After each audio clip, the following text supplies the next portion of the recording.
আসসালামু আলাইকুম। আপনাদের সকলকে ওয়েলকাম করছি ১৯তম শিক্ষক নিবন্ধন নতুন সার্কুলারে আবেদন করার পরামর্শের আজকের এই ভিডিওতে।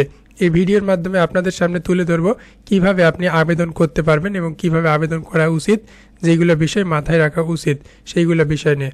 তো এই পর্যায়ে বলতে চাই, আপনারা যারা আমাদের চ্যানেলটিতে নতুন তারা কাইন্ডলি আমাদের চ্যানেলটি সাবস্ক্রাইব করে বেল আইকনটি অন রাখবেন। এতে করে আপনারা ১৯তম শিক্ষক নিবন্ধনের যাবতীয় তথ্য জানতে পারবেন।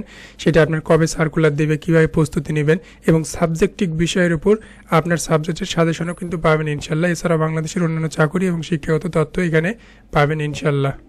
তো চলুন ফিরে আসা যাক মূল ভিডিওতে। প্রথমে আমরা জানবো আবেদন প্রক্রিয়ায় যা জানা প্রয়োজন। ঠিক আছে, তো প্রথমে জানবো স্কুল পর্যায় এবং স্কুল পর্যায় 2, এই দুইটার মধ্যে যে কোনো একটাতে আবেদন করতে হবে। যার কারণ স্কুল পর্যায় এবং স্কুল পর্যায় 2 এর পরীক্ষা কিন্তু একটি দিনে বা একই দিনে অনুষ্ঠিত হবে। এতে করে আপনাকে যে কোনো একটা বিষয়ে আবেদন করতে একটাতেই আবেদন করতে হবে, কেননা পরীক্ষা কিন্তু একদিনে হবে। আপনি তো দুইটাতে আবেদন করে একদিনে পরীক্ষা দিতে পারবেন না আর কি। তো আপনার জন্য একটা পরামর্শ এখানে যা করতে পারেন, আপনারা অনেকেই চান না যে আপনি যে বিষয়ে অনার্স করছেন, আপনারা অনেকেই আছেন আপনারা যে বিষয়ে অনার্স করছেন অথবা ওই পর্যায়ে আর কি স্নাতক তো ডিগ্রি পর্যায়ে যে বিষয় নিয়ে পড়াশোনা করছেন সেই বিষয়ে অনেকে আবেদন করতে চান না। সেই ক্ষেত্রে আপনাদের জন্য করণীয় বা যেটা করতে পারেন, স্কুল 2 পর্যায়ে ভাষা বলে একটা বিষয় আছে, সেখানে কিন্তু আবেদন করতে পারেন। এই ক্ষেত্রে আপনারা স্কুল পর্যায়ে 1 বা স্কুল পর্যায়ে আবেদন করবেন না। ঠিক আছে, এছাড়াও যা করতে পারেন, আপনি স্কুল পর্যায়ে এবং একই সাথে কলেজ পর্যায়ে আবেদন করতে পারবেন। অর্থাৎ স্কুল পর্যায়ে এবং কলেজ পর্যায়ে দুইটাতে আবেদন করা যাবে যদি আপনি স্নাতক বা সমমান পর্যায়ের যোগ্যতা আপনার থাকে, অর্থাৎ ডিগ্রি অনার্স বা সমমান পর্যায়ে আপনি উত্তীর্ণ হয়ে থাকেন, তাহলে স্কুল পর্যায়ে এবং কলেজ পর্যায়ে আবেদন করতে পারবেন। অর্থাৎ দুইটাতে আবেদন করতে পারবেন আপনার ইচ্ছা মতো। তো এই পর্যায়ে আপনাদের জন্য গাইড থাকবে কয়টাতে আবেদন করবেন।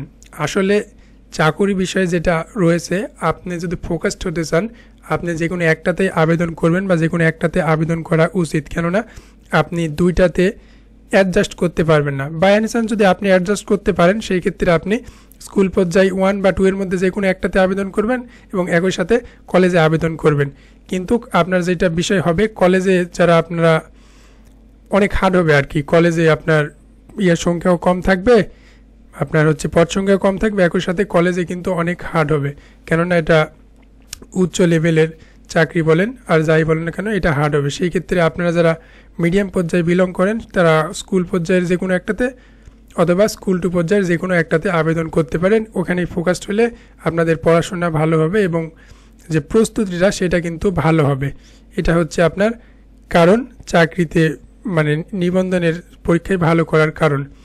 এছাড়াও বলা যায় যে আপনার ১৯তম নিবন্ধন পরীক্ষাতে কিন্তু ব্যাপক পরিবর্তন আসছে। পরীক্ষা নিয়ে আপনারা জানেন 200 নম্বরের পরীক্ষা অনুষ্ঠিত হবে, যেখানে আপনার 100 নম্বরের জেনারেল প্রশ্ন করা হবে এবং একই সাথে 100 নম্বরের সাবজেক্টিভ বা বিষয়ভিত্তিক প্রশ্ন করা হবে।